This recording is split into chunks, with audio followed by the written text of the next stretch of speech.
Hi everyone, this is Simple Dad here. In this video, I'll show you how to create a GIF out of a video. Using the Samsung Gallery Editor, you can basically turn any part of the video into a looping GIF. So you can trim, adjust the speed, and instantly save it for sharing on social media or in chats. So here, you can go ahead and take any video, for example, this one here, and create a GIF out of it, or even something like this. So let me show you how to do this.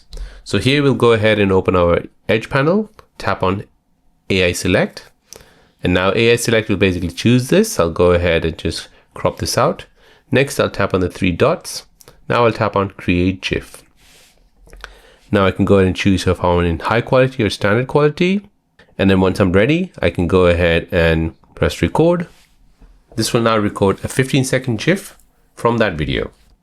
So now the GIF has been created. I can go ahead and tap on save. I can crop it out. I can pin it. I can go ahead and copy it, or I can go ahead and share this instantly to anyone I like. I'll go ahead and save it for now. And now the GIF has been created. So as you can see, this is a GIF. Now I can go ahead and share this to anyone I like. So you can create memes and fun reactions quickly.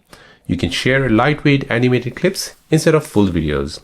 So you can basically customize your GIFs without needing any external apps. So there you go, guys. That is how to create a GIF out of a video on your Samsung S25 Ultra. If you're new on the channel and you want to find out more about your iPhone, your Android phone, or any other social media apps, then don't forget to subscribe to this channel to become a part of the Simple Dad community. Hit the like button if you find this video useful.